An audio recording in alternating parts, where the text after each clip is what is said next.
салом арз менамоем ба шумо дӯстдорон ва дилбохтагони шабакаи варзиш.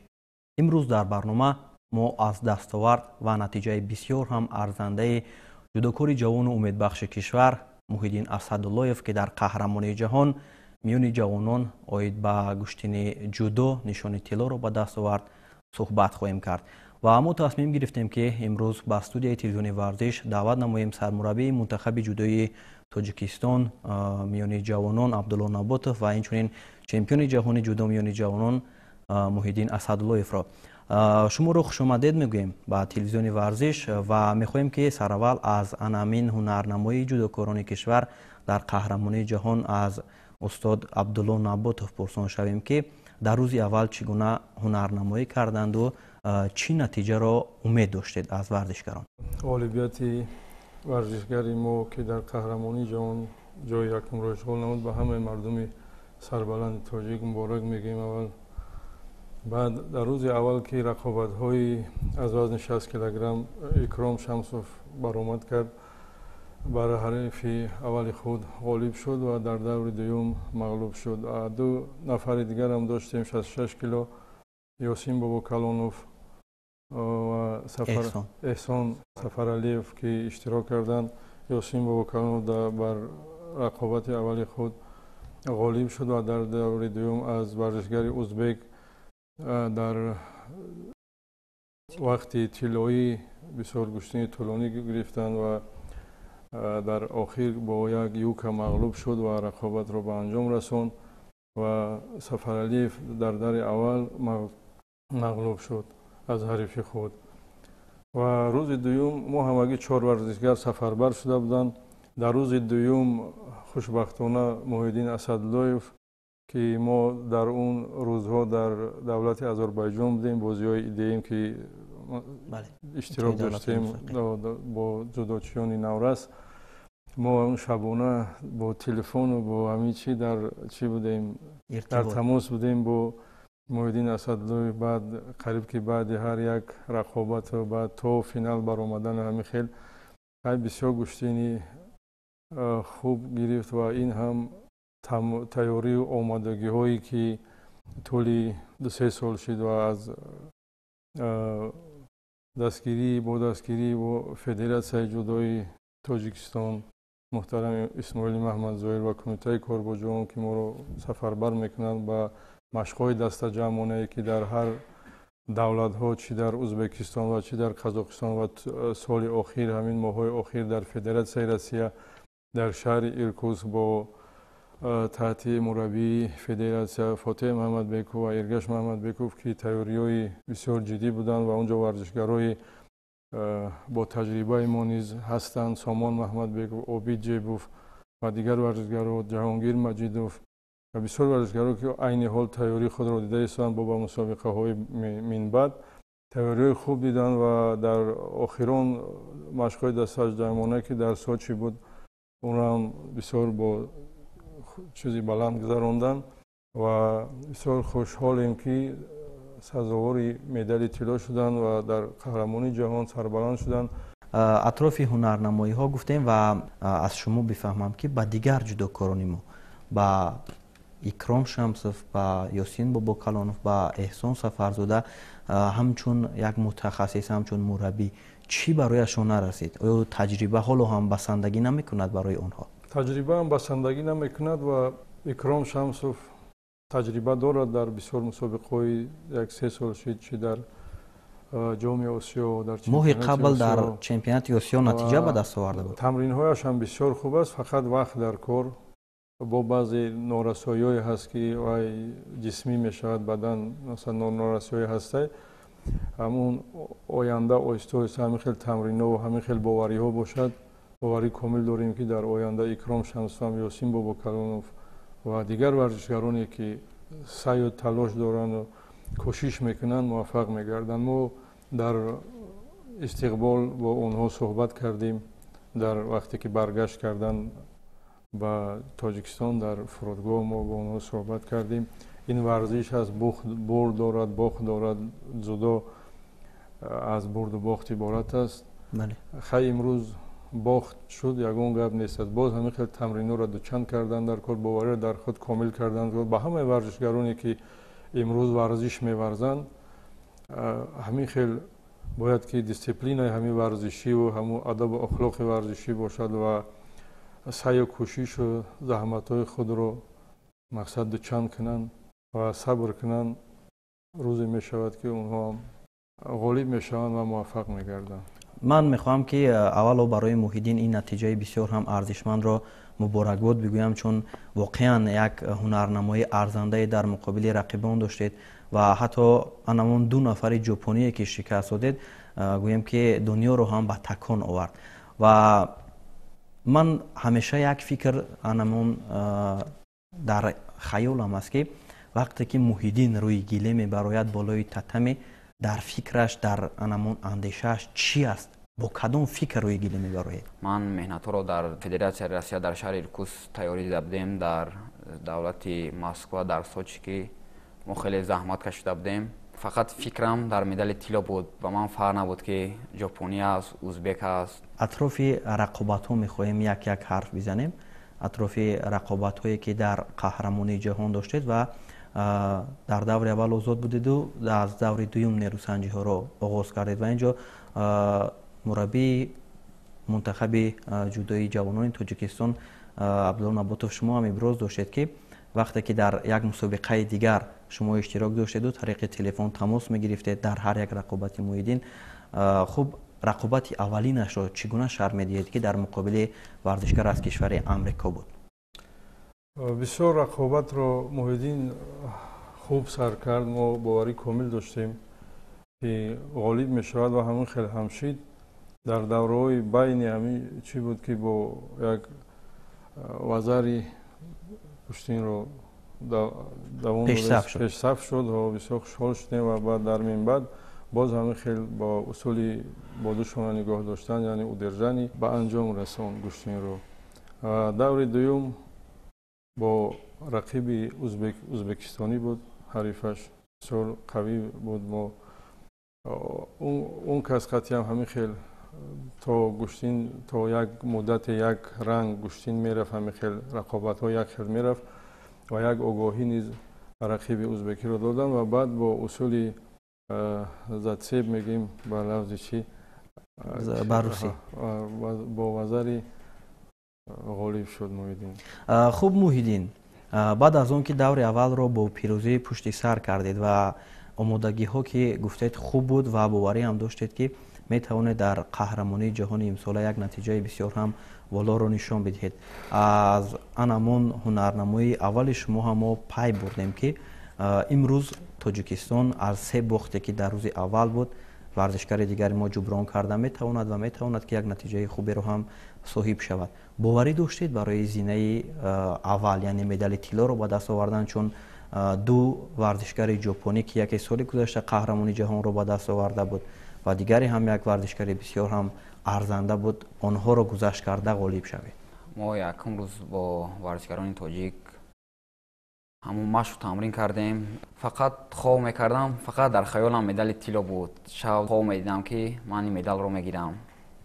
خیلی مشق و زحمت خیلی سخت بود. باوری داشتم که در اونجا سزاوار جای اول میگردم.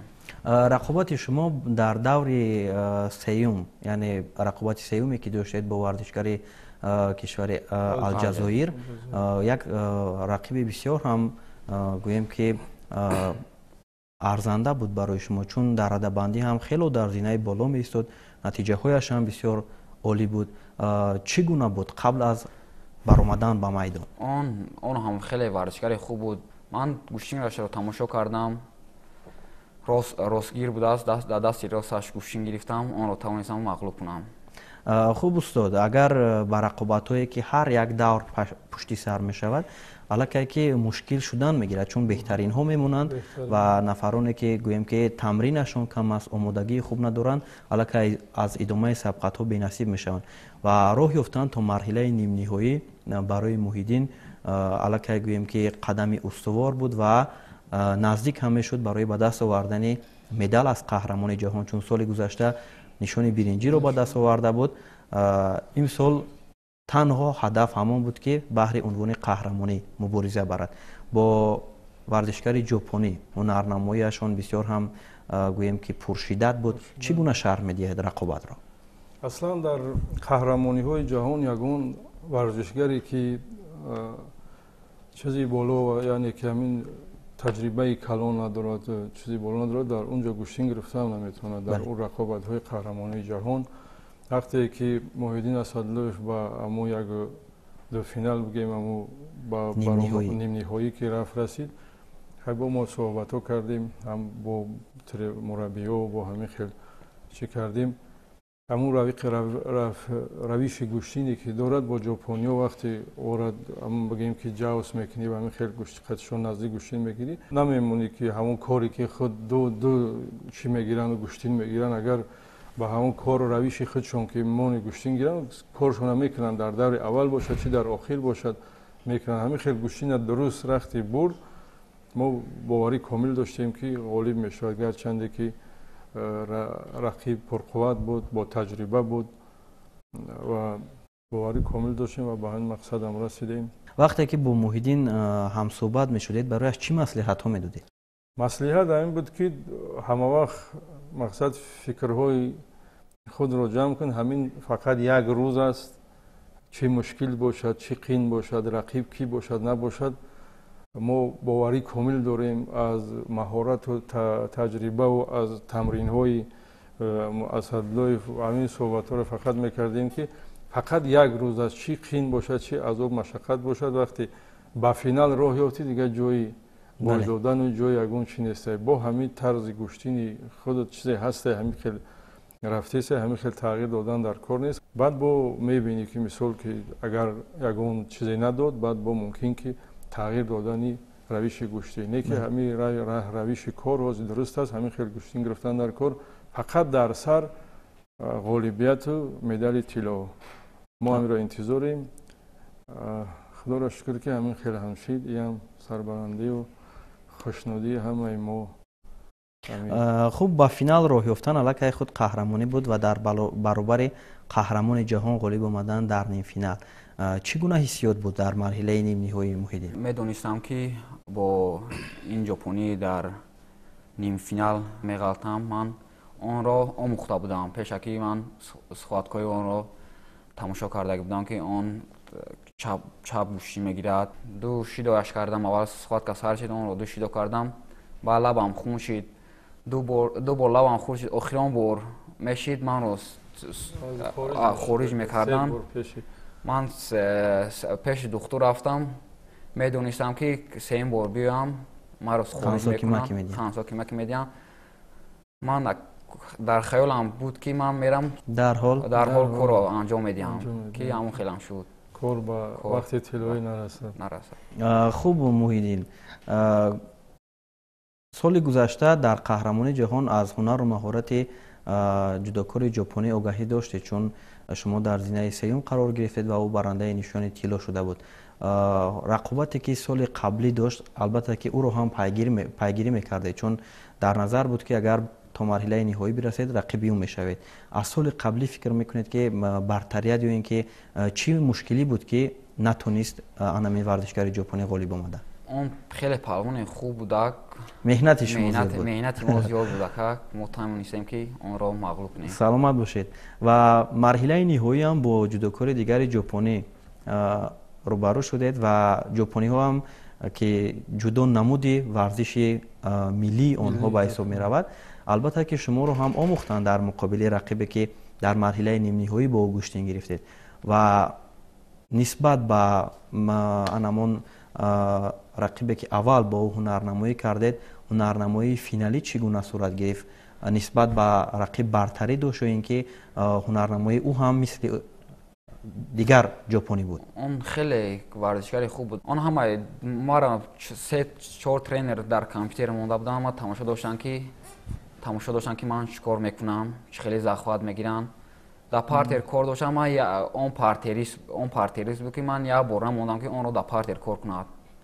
اون را هم من نزدیک کردم که اون را هم مغلوب کردم. خوب استاد، توصیه ها البته که بعد هر یک رقابت بود. و در مرحله نیم نهایی که ورزشکار ژاپنی رو شکست داد. البته که در فینال کارش باز مشکل تر شد، چون که باز ژاپنی دیگر بود و ژاپنی ها یک گویم که خاراکترشون هم همین است که اگر یک رقیب همون ژاپنی رو شکست بدی در حال پای آموختن رقابت ها است.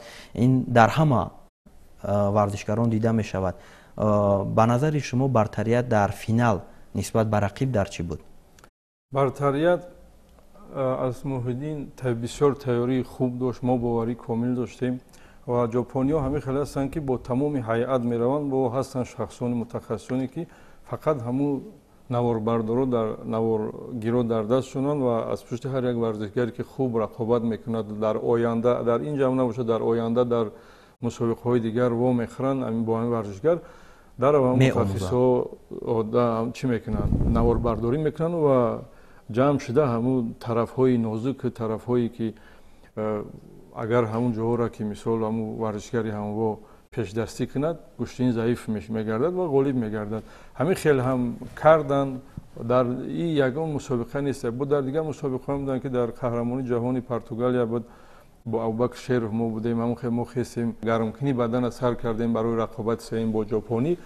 در خواستن هم خیلی چی کردن که از کدام که یعنی که میقپد کدام طرف سر میکند کدام طرف کار میکند با یک بار دیگر پیش از رقابت سر کردن که گفتیم ابوبکر تمام گرمکنی ما تمام شد، فقط یگون به اصول به یگون چه خودت را گرم کن که ژاپنی وجه نظری همه با ما است. ما هم خیلی بر اومدیم ابوبکر شیرف با ژاپنی غالب شد و سزاوار مدال برنجی شد. همین خیلی هم با در این رقابتی که موحدین بهترین پهلوان و ژاپنی را که در نیمه های برید غالب شد و این هم آموختن و فکر میکنم که خواهش و میل موحدین اسد اول از خودش بعد از همه ما مربیایی که فقط در تماس و توصیه بودیم نسبت ژاپنی‌ها زیادتر بود و توانست که پیش دستی کند از فکرهای آنها از نقشه کاری که مربیای او ماندن و پیشکاری کرده همون اصولی که نمون ژاپنی را گشتین گرفتن تا آخر همون رقابت برد و غالب شد. امروز قهرمان نوی جدید جهان است. بله، بعد از سامان محمدبکов بعد از امامعلی نورعلی به دست آوردن نشان طلا این سیومین دستاورد بی‌نظیر در جودوی جوانان تاجیکستان به حساب می رود و موحدین همون هدف مقصدی که در پیش میگذارید، یعنی هدف شما هم همین بود که عنوان قهرمان جهان را در این مسابقه به دست بیارید.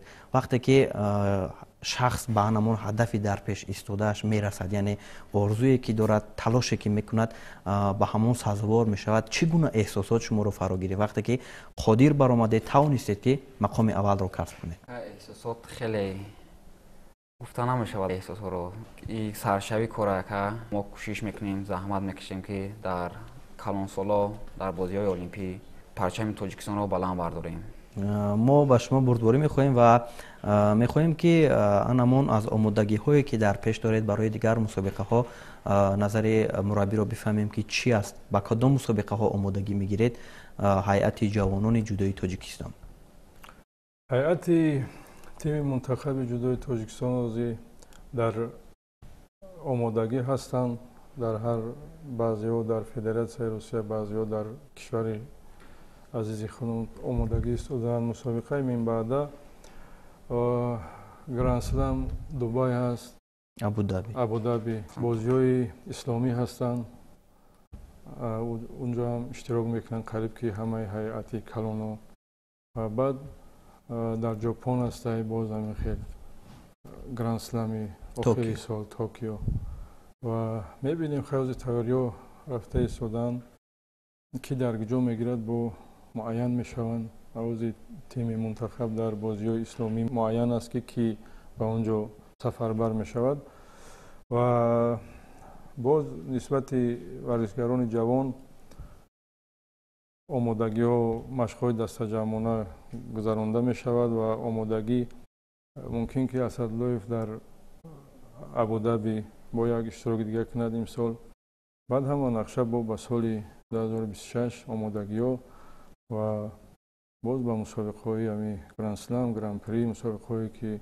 حال میتیند به بازی های المپی 2028 омодагиро бо дидан мегирем, бо чӣ кишид бо хуб, акнун атрофи ҳунарнамоиҳо гуфтем ва рақобатҳое ки дар қаҳрамонии ҷаҳон дар Перу баргузор шуд аз 5 то 7 октябр, як вақте буд ки дар дили шаб буд ва мардуми тоҷикан фикр мекунам ки бехубӣ кашиданд. Ҳама ҳарчанд ки дур буданд аз шумо, дар назди оинаи нилгун шуморо дастгирӣ мекарданд ва ҳама бо як боварӣ, бо як ҳиссиёти зиёд умеди ба даст овардани медалро доштанд.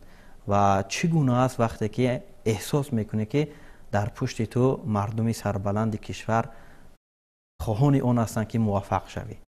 аз раҳмати калом ба мардуми Тоҷикистон мерасонам ки хай маро хеле дастгирӣ кардан, бо хеле ман дар интернетҳо мебинам ки маро хеле гапҳои хуб менависанд. ман ин медалро дар рӯзи мавлуди ҷаноби олӣ ба даст овардам ки ман онро бар ӯ ҳадия мекунам.